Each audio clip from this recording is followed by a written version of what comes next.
Have you ever walked into a home so wealthy, so pristine, so powerful on the outside, yet felt something deeply broken the moment you crossed the door? That was exactly what Camila Washington felt the first time she stepped into the Brighton estate.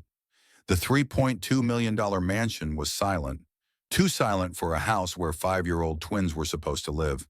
She wasn't scared, but she was alert, and she had reason to be. After all, she was the fourth nanny in 8 months. The others had either quit or failed. But Camilla wasn't just any nanny. She stood in the archway of the Italian marble kitchen with quiet dignity, dressed in a simple navy blouse and slacks. One hand clutched her small leather purse, the other hanging calmly at her side. Her presence alone seemed to unsettle the older woman standing across the counter. "I don't want that woman anywhere near my grandchildren's food," barked a shrill voice with a venom Camilla had heard before. "Just look at her, Victor.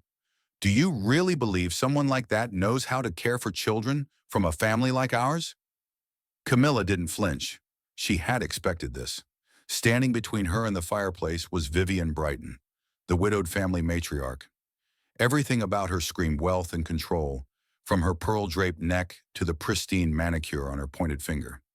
Victor Brighton, Camilla's potential employer and the grieving father of twins Harper and Miles, shifted uncomfortably. "Mother, please." Vivian cut him off. "You hired her without asking me. These people—" "These people?" Camilla interrupted gently, her voice calm yet razor-sharp. "Do you mean experienced pediatric trauma nurses who graduated with honors from Atlanta University? Because that's who I am." Victor looked surprised. Vivian, outraged. But Camilla wasn't there to fight. She was there for the kids, because ever since their mother passed, Harper and Miles had stopped eating, stopped smiling, stopped being children. Camilla knew trauma. She lived it. She had worked through it. She specialized in helping children overcome it. And now she was staring it in the face. "Give me 3 days," she said calmly, locking eyes with Victor. "If I can't get them to eat and smile, really smile, I'll leave. No arguments." Vivian scoffed. "You must be joking."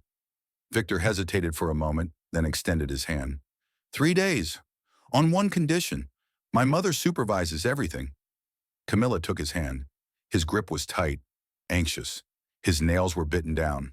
The man hadn't been sleeping. Neither had the children. "Perfect," Camilla nodded. "Maybe she'll learn something in the process." And that was the first crack in Victor Brighton's perfect porcelain world. Let me pause here and say something as an observer. Prejudice often hides behind the illusion of refinement. But when you peel back the layers, you'll find that pain doesn't care about wealth. Trauma doesn't discriminate. And healing, it never looks like what the privileged expect. Camilla got to work immediately. The first 15 minutes inside the house told her everything she needed. Harper was hiding under the staircase, clutching a ragged blanket that smelled of dust and tears. Miles was locked in his room, destroying a tower of blocks again and again. Patterns of grief, self-destruction, emotional neglect. Camilla didn't speak loudly. She knelt beside Harper and whispered with a gentleness most people never offer to kids. "Can I tell you a secret?" she asked. Harper looked up slowly. "Rainbows are made of all colors." Camilla smiled. "Not just the ones your grandma likes." Vivian watched from the hallway. "You see that? That woman is on the floor. On my rug." Victor said nothing, mesmerized. For the first time in months, Harper had stopped crying. "Don't get comfortable," Vivian muttered. "She's just playing a role." But Harper whispered something then, something Camilla would never forget. "Grandma didn't like the last nanny because she was short. She doesn't like you because you're black." Camilla's response was graceful. "Well, your mommy once said people of all colors make the world more beautiful, like flowers in a garden." Victor turned his head. His late wife Isabella, she had said that long ago. His heart ached. Back in Miles' room, Camilla gently opened the door. "Can I come in?" she asked. The boy said nothing but didn't say no. Camilla walked in and sat on the floor. "When was the last time you slept all night?" she asked softly. He blinked, confused. "No one ever asked me that," he said. "Well, I just did," Camilla smiled. "Because I care." That moment, that connection, it was real. and it was the beginning of everything changing. But not everyone wanted that change. Vivian stormed into the room later, furious. "She's manipulating them. I told you these people." Vivian exploded. "And how convenient that you show up now, with all this drama and convenient revelations." Camila didn't argue. She simply pulled out a manila envelope and placed it on the table. Inside, bank transfers, signed NDAs, a recorded voice message. "Go ahead," she said. "Press play." Victor did, and suddenly Vivian's voice echoed into the room. "You got your money. Now get out of here before I make sure ICE knocks on your door. You think you can blackmail this family? You're a shadow, Grace. Disappear, or I'll make you wish you had." The room went still. Only Harper's distant laughter from the garden broke the silence. Victor's hands trembled. "Mother, what did you do?" Vivian opened her mouth. Nothing came out. Camila closed the folder and said nothing more. She didn't have to. But inside her chest, her heart was beating like a drum. She hadn't just cracked the walls of this family. She'd exposed a truth that could never be buried again. That night, Camila stood by the twins' bedroom, watching them sleep peacefully for the first time in months. Victor approached quietly. "I didn't know," he whispered. "I believe you," Camila said. "And Grace?" he asked. "Is she okay?" "She's safe. But she deserves more than that," Camila answered. "She deserves justice." Victor nodded, emotion thick in his throat. "What do you want from me?" he asked. Camila looked at him, finally letting down her guard. "I want Grace to come back, and I want your children to grow up knowing who really stood by their mother. Not the sanitized lie your mother invented. The truth." And then she added something neither of them expected. "I want you to help me rebuild what Vivian tried to destroy." Victor didn't speak. He just reached out and took Camila's hand. He didn't say it out loud, but in that moment, something shifted between them. Not romantic yet, but human. Real.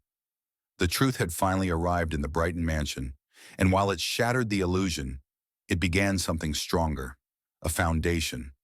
But this wasn't the end, because Camila still hadn't revealed the biggest secret of all. And Vivian? She was about to lose more than just her grip on the family legacy. She was about to lose everything.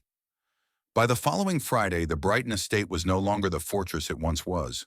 The walls still stood, the chandeliers still sparkled. But everything that had defined that house had shifted. The children laughed more. Victor spoke with clarity. Camila walked the hallways not as a nanny, but as a woman who had restored life to a broken home. And Vivian? She walked like a ghost, rattled, defensive, unraveling. But Camila knew it wasn't over. Not until Grace returned. Not until every truth was spoken aloud, no matter how painful. That morning, Camila stepped into the sunlit kitchen with a leather briefcase in one hand and a single photograph in the other. Vivian was already seated at the marble island, sipping black coffee. Thomas entered seconds later, pausing when he saw the photograph in Camila's hand. "What's that?" Vivian asked, her tone sharp, defensive. Camila didn't answer immediately. Instead, she laid the photo gently on the counter, face up. It was Isabella, pale, weak, smiling faintly, sitting in a hospital bed, and beside her, Grace Williams in a white coat, holding her hand with a tenderness that spoke volumes. Thomas staggered closer. That's Grace." Camila nodded. "Taken 12 days before Isabella passed. This photo was sent to me anonymously 2 years ago. I didn't understand why then, but now I do." Vivian's face stiffened like wax. "Why are you showing us this?" she asked coldly. "Because the truth has waited long enough," Camila said, her voice steady, powerful. "Grace was the one who held Isabella's hand when she could no longer hold her children's. Grace was the one who bathed her when she couldn't lift herself. Grace was the one who documented every heartbeat, every pain, every whispered goodbye, while this house sat into denial, pretending everything was fine." Vivian's hands trembled, but she said nothing. "I found the letters," Camila continued, her tone now sharpened with justice. "Isabella wrote one for each child, for every birthday until they turn 18. Grace was supposed to give them, but she never got the chance." Thomas's knees buckled slightly as he leaned on the countertop. She wrote letters? He whispered. Camila nodded, opening her briefcase and pulling out a neatly bound envelope bundle. They're all here. And this one, she held up a lavender envelope, is the one Isabella wrote to you, Thomas, the day before she passed. He reached for it with trembling fingers. Vivian stood up suddenly. Number, I won't sit here and allow this narrative to be rewritten by some outsider with an agenda. Agenda? Camila repeated, now lifting her voice, not with anger, but with truth. You mean justice? This is blackmail, Vivian screamed. You've infiltrated our family, twisted our history. History doesn't belong to those who write it from a throne, Camila snapped. It belongs to the ones who lived it. And Grace lived it. Isabella lived it. I'm just the one brave enough to speak it. Vivian grabbed her phone. I'm calling my lawyer. This ends now. But Camila reached into her case one last time and pulled out something she had never wanted to use, an audio recording. Vivian's voice crackled through the speaker, crystal clear. You got your money. Now disappear, before I make sure immigration kicks down your door. You think anyone will believe a black nurse over the Brighton legacy? Thomas dropped into a chair, eyes wide. The room spun. Vivian froze. Silence. The kind of silence that screams the truth louder than any words. Camila turned to Thomas. Your mother didn't just try to erase Grace. She threatened her. Used money, fear, and power to protect a lie. A lie that not only denied Grace her dignity, but denied your children the full truth of who their mother was. Thomas stood slowly. His voice broke when he spoke. Mom, is it true? Vivian's mouth quivered. She looked around as if trying to find something, anything to hold on to. But there was nothing left, only shame. Yes, she finally said. A whisper, a ghost of her former voice. And just like that, her empire of silence fell. 3 weeks later, Grace Williams returned to the city. The headlines read, Brighton heir apologizes for mother's racism, brings back hero nurse who cared for dying wife. Whistleblower nanny uncovers discrimination. Truth reshapes one of the city's most powerful families. And in the heart of a quiet neighborhood, at the ribbon-cutting ceremony of the Grace Williams Pediatric Trauma Clinic, a new chapter was born. Thomas Brighton stood beside Grace and Camila, his 2 children holding their hands, surrounded by families, doctors, donors, and reporters. He leaned into the microphone and said what no Brighton had ever said publicly before. My mother tried to erase a woman who saved our lives. We failed, Grace. But today, we honor her. This clinic will be a place where no child is left unseen. No professional is judged by their color, and no truth is buried. The crowd applauded, but more than that, they believed. Camila, now wearing a silver band on her finger from the small engagement ceremony held just days earlier, looked at her sister with tears in her eyes. You did it, Grace whispered. No, Camila smiled. We did. 6 months passed. The mansion was sold. Vivian was stripped of her social titles.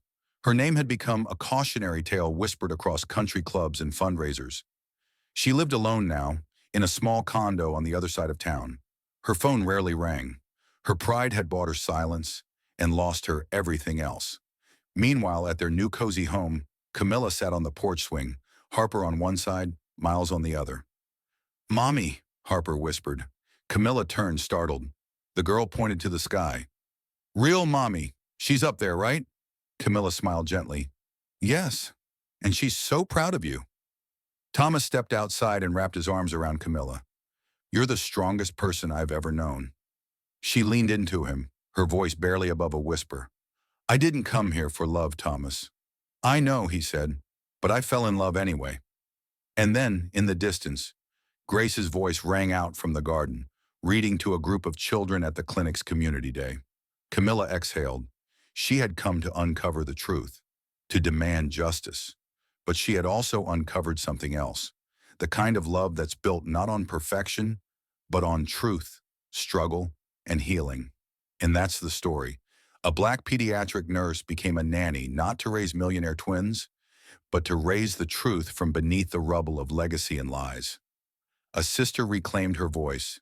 2 children reclaimed their laughter. and a man, long buried under grief, reclaimed his honor. As for Vivian Brighton, she learned the hardest truth of all. Prejudice doesn't protect legacy, it destroys it. Have you ever seen someone try to bury the truth to protect power? What would you have done if you were Camila?